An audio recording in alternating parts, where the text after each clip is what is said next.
Hi, this is David Parrish, and we're joining you with our video blog.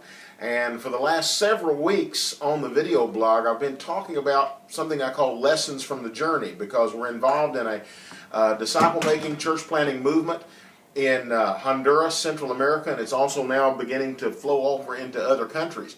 And so what we've been talking about for several weeks is the story of this movement. And I've kind of shared my story, how that God called me into missions, how we started WME, some of the lessons we learned in that, and then we've talked about all the way up to the last time I talked about in 2006, how God opened the door for us to get training in church planting movement strategy in Dallas, Texas with David Watson. And I've told that story and how it's God's work and we're joining God in His work. Well, the person that I brought with me to that training and who is the strategy coordinator of our project in Honduras and beyond, the Instar project, is Randy Travis, as well as the strategy coordinator Keith Travis, and their wives Linda and Juanita Travis, and they're all here with me today. And I thought it would be good in this video blog just to introduce you to them. And some of you already know these folks, but if you don't, I want you to get to know them a little bit. And I'm just going to kind of ask them some questions, and we'll talk a little bit today, and we may carry this on into another blog later on. But first of all, I want to just start with Randy and Linda Travis, and I want to take a minute and just kind of introduce yourselves and tell how you got involved in missions. When you first went to the mission field and what you did, and just take a few minutes, but just kind of share about that a little bit. Well, David, my parents were missionaries with New Tribes Mission, so I became a missionary, you might say, when I was like 4 or 5 years old. Mm-hmm. They took their training with New Tribes Mission in Florida, and then they went down to the Republic of Panama, where they did church planting among the Indian tribe called the Choco Indians. And they worked for a number of years there. Then they left there, came back to the States, and then went to Mexico, where they did, again, church planting in unreached areas for a number of years. They worked there, I think, about 5 years in Mexico. And then after that, they went to Belize and worked 3 or 4 years. So a lot of my youth, I grew up learning about missions and learning how to plant churches, because that's what my parents did, was church planting. So, and then in 1978, I met my wife, and then we got married that same year, about 6 months after we met. And then I took her down to the mission field for the first time, and so she might have a little bit to say about that. Yeah. Well, I never knew a lot about missions, but I did grow up in the Southern Baptist Church, and I always had a desire to become involved in missions, but never thought I would. But when I met my husband, he began to share that he had a calling on his life to be a missionary. So when he asked me to marry him, he asked me would I be willing to give up everything and go to the mission field, and of course I said yes. And I've taken that, my commitment to that seriously, not only my marriage to my husband, but also the commitment I made to go and be a missionary in other countries and do whatever I had to do to be able to do that. And I just, I'm thankful to the Lord for the opportunity to serve Him in other countries, and I've always tried to help my husband whatever he did and work alongside him. I might add that after we got married, we went to language school, intensive language school in McAllen, Texas for 9 months. What year was that? That would have been in 1981, and That was 81 and 82. That was the year Keith was born. That's right. That's when our son was born. So you were born, they were in mission training school when you were born. That's correct. And in 1982, then we moved down to the country of Honduras, and started church planting there. Keith was just a baby, and we worked worked there for 5 years church planting. And Angela was born. and Angela was born. Our daughter was born while we were in Honduras. And so we've seen several churches planted in Honduras because of that, the initial effort of going down there and to start planting churches. So our kids grew up a lot on the mission field too. Mm-hmm.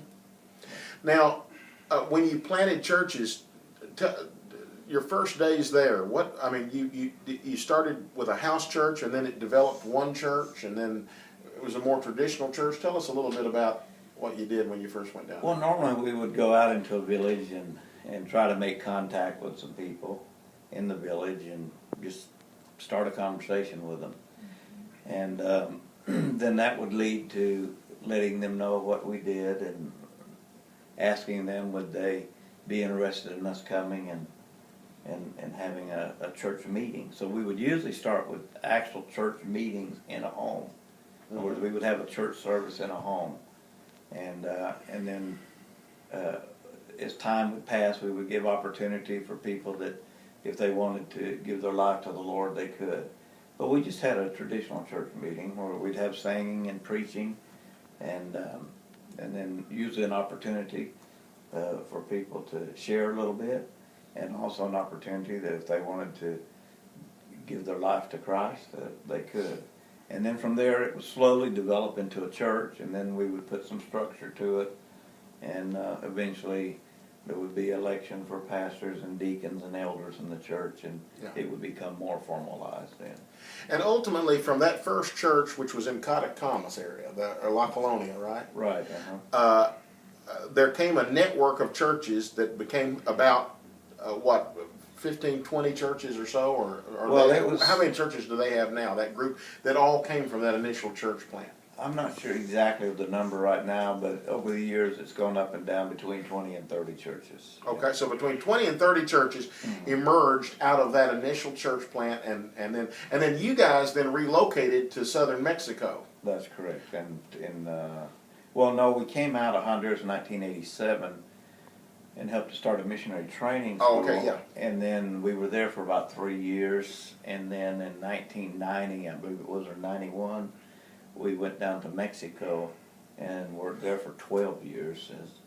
And of course our children grew up much of their youth in Mexico. Now, by the way, this is where I met Randy and Linda and Keith and Angela, their daughter, and they were just pretty young kids.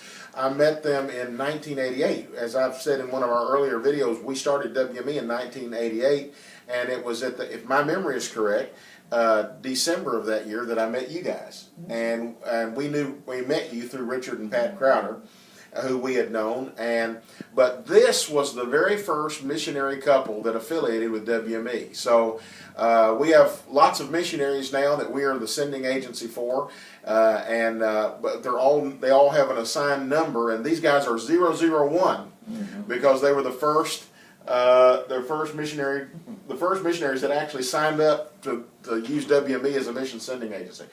And so from 1988 on, I've known them and everything. And so you guys were in Mexico for a number of years, but still going back and forth to Honduras, right? To mentor those leaders that you had helped to get started. And now looking over here with Keith. Keith, you grew up then in their family. And tell me your story. How did you decide or the Lord call you into missions and all that while you grew up and so forth? Well, basically, I grew up in missions, and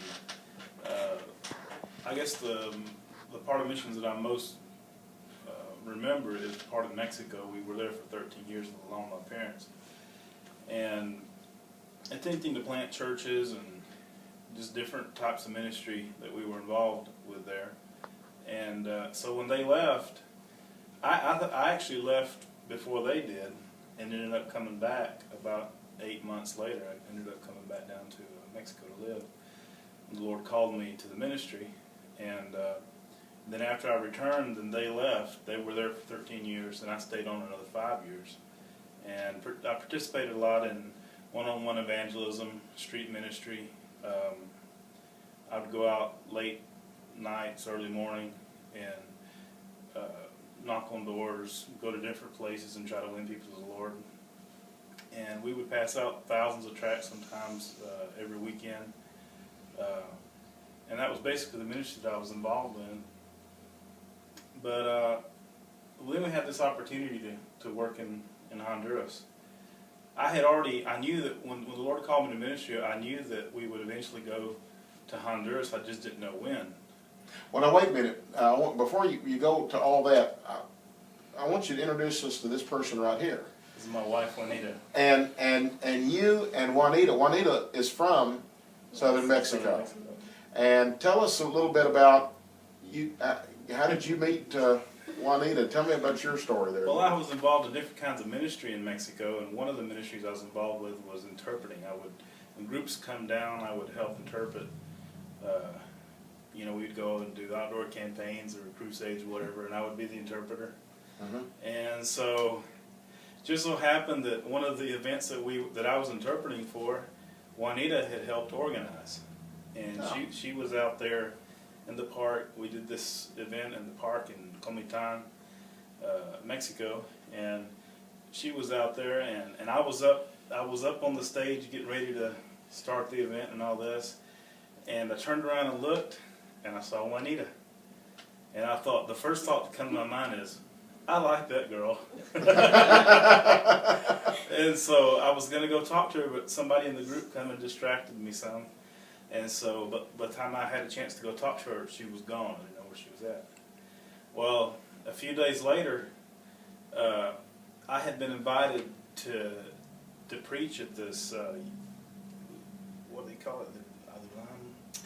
This club called Adulam. And it's basically a club of young people from different churches, a variety of churches in Comitán. They all come together and they have these meetings every Friday. So I was invited to preach at that event, but for some reason I turned it down. But at the last minute, I decided, even though I wasn't going to preach, I decided to show up. So I showed up, and she was there. And that was the second time I saw her. She was there, and so I'm over there talking with some guys and everything, and all of a sudden I turn around and there she is, and I didn't know what to say to her. But I found out that everybody was going to be going to this restaurant to eat, and so I found out what restaurant it was. So I thought, well, I'm going to go too, and maybe she'll show up. And so I'm riding down the road, and it's probably about 9 o'clock at night, and then I'm on the boulevard, and I see her walking down the road, and so I just pull over, and I roll down my window, and I say, "Hey, will you go on a date with me?" Did I say no? And she said, "No."